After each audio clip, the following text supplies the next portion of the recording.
Hi all, welcome to Sri vlogs. ఈరోజు గిరి ప్రదక్షిణకి start అయ్యాము.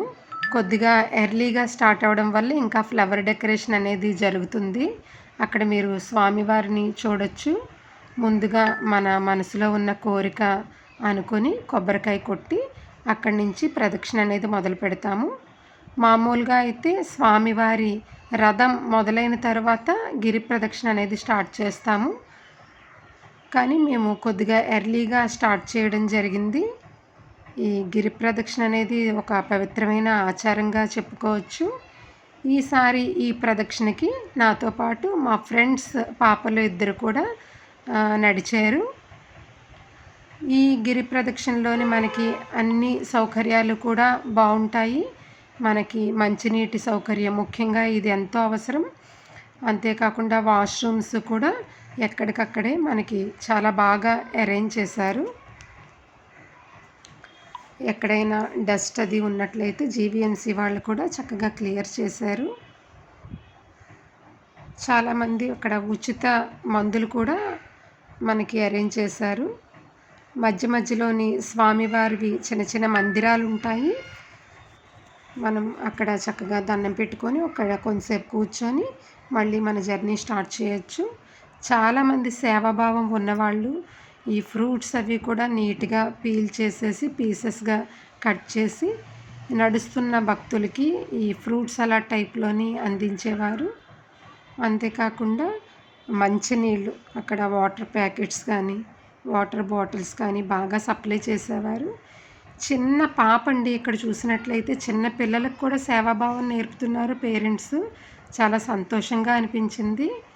ఇలాగా బిస్కెట్స్ పంచడం, నడిచి కాళ్ళు నొప్పులు వచ్చినప్పుడు చక్కగా కూర్చోడానికి కొద్దిసేపు రెస్ట్ తీసుకోవడానికి చైర్స్ వేయడం, ఇవన్నీ కూడా చాలా బాగా చేశారండి.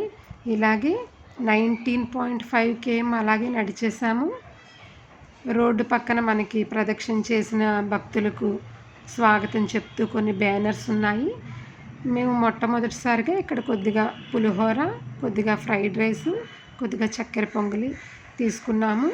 ఇక్కడ ఎక్కువ తిన్నాము అంటే నడడానికి కొద్దిగా ఇబ్బంది అవుతుంది కాబట్టి కొద్దిగా తింటూ నడిచేవాళ్ళమి. ఇక్కడ ఈ బోర్డు మీద చూసినట్లయితే ప్రతి 10 మీటర్లకి ఉచిత వైద్య శిబిరం, ప్రతి 20 మీటర్లకి త్రాగునీరు, ప్రతి 10 మీటర్లకి విశ్రాంతి స్థలం, నెక్స్ట్ ప్రతి 70 మీటర్స్కి వాష్రూమ్స్, ఇవన్నీ కూడా ఏర్పాటు చేశారండి. ఈ ప్రదక్షిణ చేస్తున్నప్పుడు దేవుడి నామం స్మరిస్తూ చేసుకునే వాళ్ళము. ఇక్కడ శనగలు, అరటిపళ్ళు పంచారు ఒక ఆయన. మనకేంటంటే మార్నింగ్ ఏమి తినకుండా బయలుదేరిపోతాం కాబట్టి మధ్య మధ్యలోనే ఆకలి వేస్తుంది. నెక్స్ట్ ఈ కంటిన్యూస్గా ఒక 10-12 అవర్స్ నడడం వల్ల మనకి ఎనర్జీ అనేది డ్రాప్ అవుతుంది. అలాంటప్పుడు ఈ ఫుడ్ అనేది మనకు చాలా అవసరం. కానీ ఈ సంవత్సరం అయితే చాలా ఎండ విపరీతంగా ఉందని చెప్పొచ్చండి.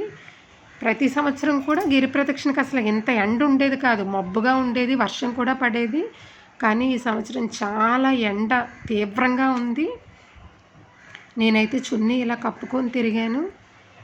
ఇక్కడ చూసినట్లయితే కర్చీఫ్లు కప్పుకొని గొడుగులు వేసుకొని ఇలా చాలామంది చాలా అవస్థలు పడ్డారనే చెప్పొచ్చు. చెప్పులు లేకుండా ప్రదక్షిణ చేసిన వాళ్ళు ఇంకా చాలా ఎక్కువగా ఇబ్బంది పడ్డారండి. ఎందుకు అంటే ఆ ఎండ వేడికి నడవలేక పరిగెత్తుకుంటూ వెళ్ళి నీడలో నిలబడి అలా చేశారు. చాలామంది చున్నీలు, స్కార్ఫ్లు కప్పుకొని నడిచారు. ఇక్కడ మీరు చూసినట్లయితే ఒక అమ్మాయి పూర్తిగా నడవలేక అలా ఎత్తుకొని తీసుకెళ్లారు. ఎండ వల్ల అయితే ఇబ్బంది పడ్డాము. ఇక్కడ నా చేయి చూసినట్టయితే మీకు తెలుస్తుంది ఎంత ఎండ ఉన్నది అనేది. మధ్యలో కొద్దిగా సాంస్కృతిక కార్యక్రమాలు జరిగేవి. ఈ సేవ అయితే నిజంగా హ్యాట్స్ ఆఫ్ అండి. చిన్న పిల్లలు, మేమైతే కాళ్ళకి ఆయిల్ అది రాయించుకోలేదు, కానీ చాలామంది ఇబ్బంది పడిన వాళ్ళు మటుకు ఆయిల్తో మాలిష్ చేయించుకున్నారు. చిన్నపిల్లలు చాలా బాగా సేవా కార్యక్రమాల్లో పాల్గొన్నారండి. ఈ ఎండ వేడికి చక్కగా ఈ బటర్ మిల్క్ అది ఇస్తున్నప్పుడు చాలా సంతోషంగా అనిపించేది. అవి తాగి కొద్దిగా రెస్ట్ తీసుకొని మళ్ళీ నడిచేవాళ్ళమి.